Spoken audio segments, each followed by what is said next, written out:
While master musicians like David Blaine and Chris Angel make it seem like they might actually be magical beings, they're actually employing the same basic techniques even basic level parlor musicians use. The difference is they're better at it, and they have a bigger budget for a spectacular show meant to distract us from what they're actually doing. Fact is, magic is a little bit more than clever angles, distractions, sleight of hand, and a ton of practice. Plus, like with any skill, you can't start at the advanced level. If you want to be the next mind freak, you need to hone your skills with some basic beginner magic. Here are 10 simple magic tricks anyone with a little bit of time, patience, and work ethic can pull off.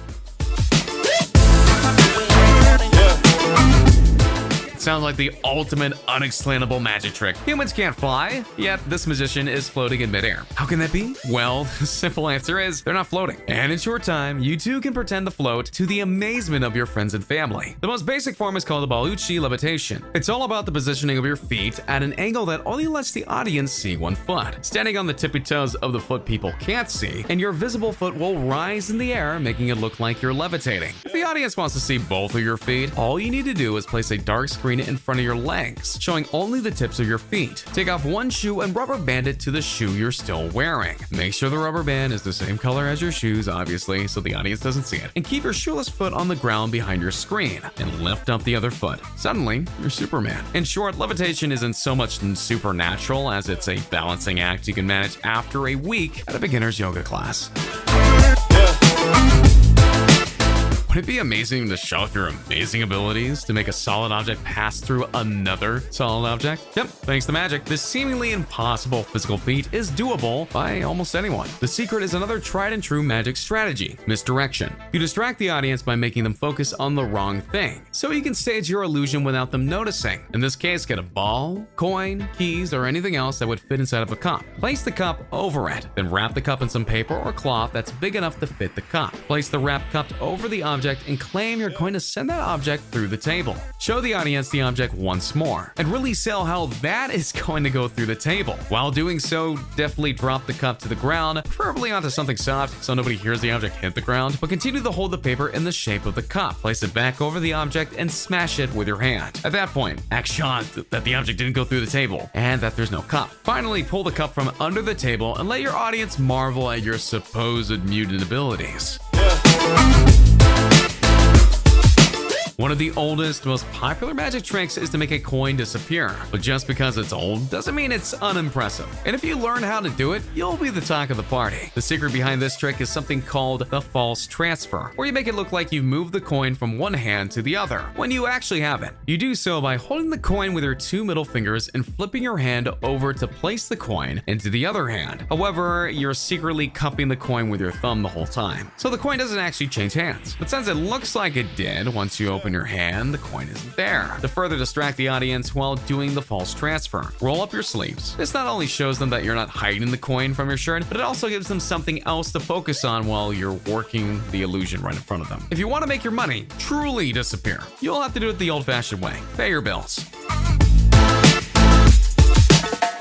If you've ever wondered how a basic "is this your card" trick works, it's quite simple. All you need to know is how to shuffle a deck of cards. To do the double lift card trick, first shuffle the deck. Better yet, have an audience member do it to ensure them that this is a legitimate deck of cards. Once that's done, tell them you're going to show them the top card. But in actuality, you're lifting two cards and showing them the second card from the top. Then take the top card and place it in the middle of the deck, making the second card the new top card. Now they think the card they've seen is lost somewhere amongst the sea of cards. Shuffle the deck again, make sure that the spectator's card is at the top of the deck, and then flip the deck like a flip book until your friend tells you to stop. At this point, you employ a technique called the slip force, where you split the deck in two according to where you stop the flipping. But while doing so, you discreetly slip the top card onto the top of the second now deck. Show them that card, and it looks like you found their card in a random place. In reality, you knew that it was there the entire time, no matter where you put it.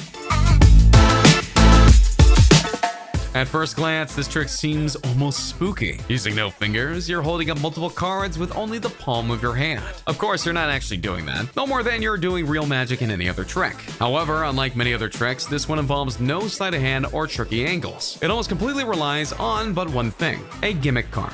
To achieve this illusion of magnetic hands, first cut a small square in the middle of a regular playing card, but do not remove the part of the card you've cut out. Leave it there as a flap, then glue another card to the front of the gimmick card, so no nobody can see the hole. Now for the trick. With your hand facing palm down, grip the flap between your fingers and slide several cards slightly underneath the gimmick one. That way they're all showing from underneath your hand. And it looks like nothing is holding up aside from the magic emanating from your palms. In reality, the only thing you're displaying is how you paid attention when using scissors and glue during arts and craft time at kindergarten.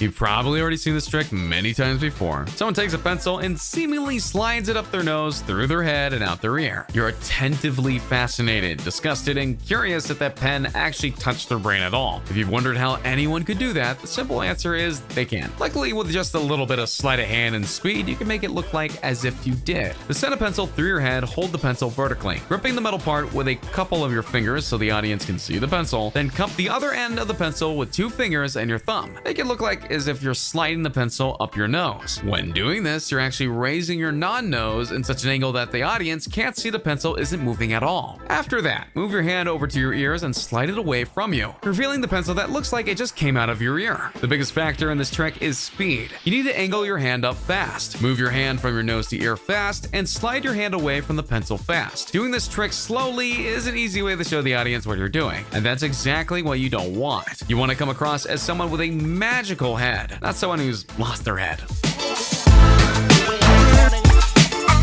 There are a few things cooler than making it look like you have telekinesis. With this simple magic trick, you can show off your supernatural cerebral powers to all of your friends. Make them ooh and ah as you make a packet of ketchup rise and fall in a bottle of water, using nothing but the power of your quote-unquote Tenacious D mind bullets. Obviously, you're not going to use real mind powers, but simply a combination of distraction and science. To do this trick, you need a plastic bottle. Fill it with water and drop a ketchup packet in it and screw the cap on. Then begin hyping up your mind powers and make a show about the hand you'll use to magically direct the ketchup to move up or down, according to your commands, of course. While doing that, quietly cup the middle of the bottle with the other hand and give a gentle squeeze. At the same time, command the ketchup to go down. The change in pressure generated by your squeezing will send the packet downwards. Then command the packet to go up as you quietly unsqueeze the bottle. This will send the ketchup upwards. Keep doing this as long as you like. Squeezing the bottle makes the ketchup go down, releasing it makes it go back up. Since you want the trick to remain mysterious, keep your squeezing hand on the bottle at all times. You don't want to move it or otherwise call any attention to it, because that's the source of the illusion. Keep the focus on the ketchup, your commanding hand, and your magical mind. The audience will have no choice but to be amazed.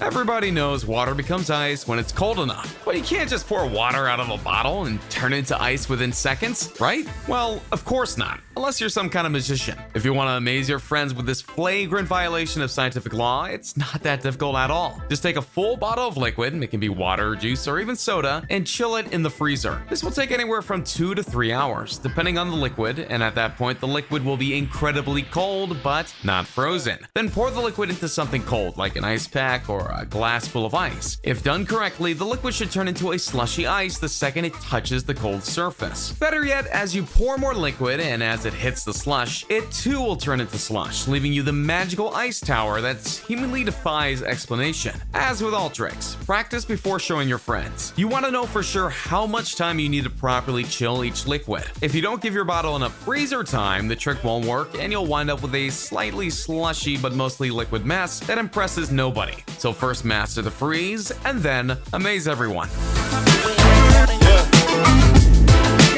How many of us have seen people pretend to remove a finger, then put it back? It's easily one of the oldest tricks in the book, but you may not know how to do it. As it turns out, it's shockingly easy, as long as your fingers have the physical dexterity to do what the trick requires them to do. Hold your hand out with the palm facing towards you. Slide your other hand in front of the trick hand, and while doing so, make your pinky disappear, as if your other hand is taking it away. To do that, you literally bend your pinky into your palm, so to the audience it looks like you're a finger short. Slide your other hand back, and in one swift motion, return your pinky so it's at the normal position, making it look like you've magically reattached it. Now, it's possible your pinky can't handle this trick. No matter what angle you try to hold with your hand, you may not be able to move your pinky to where it's 100% invisible. And in that case, try another finger, perhaps your thumb. Every other part of this trick still applies. You're just pretending to remove a digit that your body lets you pretend to move. Bending a spoon using only your mind is one of the most well-known illusions in modern history. Superstar psychic Uri Geller was renowned for his seemingly unnatural spoon bending abilities, at least until former musician Johnny Carson and famed skeptic James Randi exposed him as a fraud on The Tonight Show. As it turned out, Geller was using pre-cut spoons he held in such a way that made it look like he was bending them. When challenged to use provided spoons, Geller failed in front of millions. If you want to master this trick but don't wish to cut up anybody's spoons, all you need to know is how to hold the utensil. Make it look like you're gripping the spoon with both hands and press downwards. In truth, you're using one finger to hold the spoon and your fist to conceal the handle. Move that finger and slide the spoon down at an angle. It should look like you've magically just bent the spoon. Then lift your spoon finger back up to make it seem like you've magically fixed the spoon. Just like that, you're a spoon bender. And yeah, stay away from The Tonight Show though, in case Jimmy Fallon has any questions for you.